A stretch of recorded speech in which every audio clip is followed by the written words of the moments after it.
Hi friends, इस video में हम बात करेंगे एक इंटरेस्टिंग कंपनी का नाम जिसका नाम है Transrail lighting.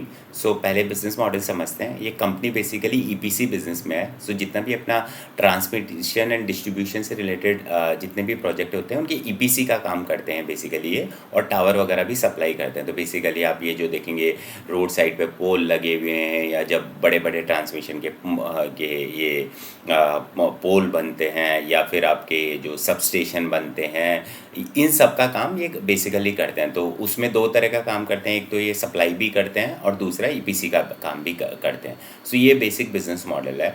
In terms of growth perspective, so ये कंपनी जो है वो YTD 9 मंथ अगर आप देखोगे तो उनकी रेवेन्यू ग्रो की है कुछ 49% से, और एबिटा के ग्रो किया वो है 40% से। बट अगर आप केवल Q3 की बात करोगे तो Q3 के अंदर उनका रेवेन्यू ग्रो किया है 33% से, और एबिटा ग्रो किया है 27% से, which essentially means growth rate is reducing.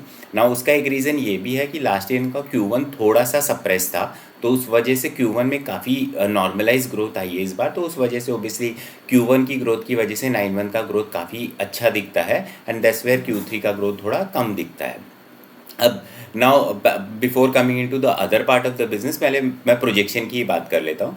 तो एनालिस्ट ने उनसे पूछा कि उनका फुल ईयर का प्रोजेक्शन का फोरकास्ट क्या है। तो उनका पहले फुल ईयर का प्रोजेक्शन का फोरकास्ट रेवेन्यू का 25% था, जो उन्होंने रिवाइज करके 26 to 27% कर दिया।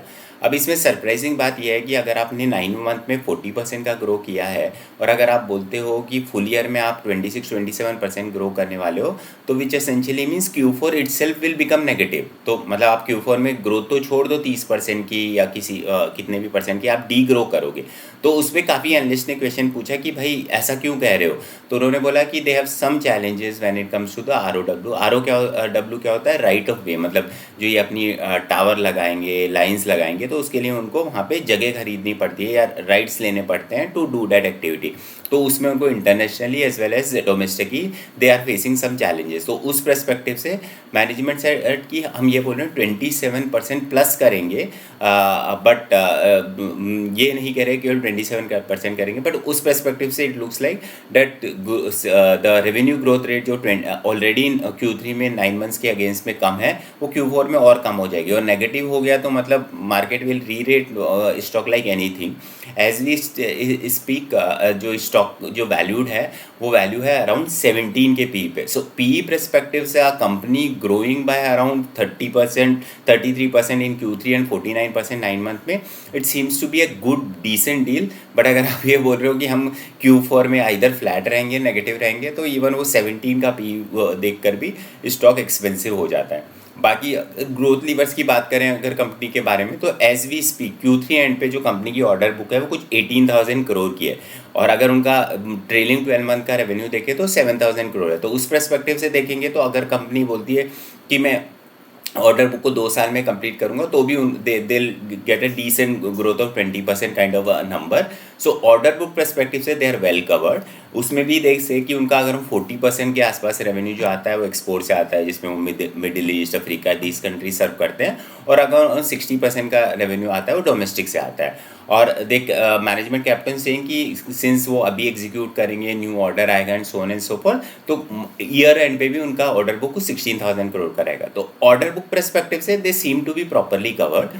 As far as future order book के कंसर्न है, तो दे आर सेइंग कि there is a bid pipeline of around 1 lakh crore. So 1 lakh crore का ये ट्रांसमिशन एंड डिस्ट्रीब्यूशन सेक्टर में न्यू ऑर्डर्स आने वाले हैं, where in they said that उनका कन्वर्जन रेट 10 to 15% है। तो अगर उनका कन्वर्जन रेट 10 to 15% है, तो दे एक्सपेक्ट कि नेक्स्ट ईयर में करीबन उनको 15,000 करोड़ की और ऑर्डर बुक आ सकती है। तो 16,000 ये, 15,000 ये, प्लस रन रेट अगर 7-8 हज़ार की है, तो मतलब यू आर कवर्ड फॉर, अगर करंट रन रेट के पर्सपेक्टिव से देखेंगे तो 3-3.5 साल विदाउट ग्रोथ। और अगर ग्रोथ देखेंगे आप 100% से भी ग्रोथ करते हो, तो you are covered for 1.5-2 year. So from that perspective, order book perspective से एकदम हेल्दी स्टोरी है।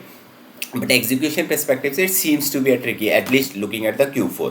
Now coming back to the this growth initiative and everything, तो they were putting 2 factories जो up and running हो जाएगी Q4 में. तो अगर Q4 में इनकी नई फैक्ट्रीज चालू हो जाएगी तो एग्जीक्यूशन परस्पेक्टिव से, मतलब फॉर द मटीरियल परस्पेक्टिव से, it will be available and it will be good story for मतलब for future growth lever and everything. In fact they can do the sale of direct product as well. So वो एक contributor factor रहेगा.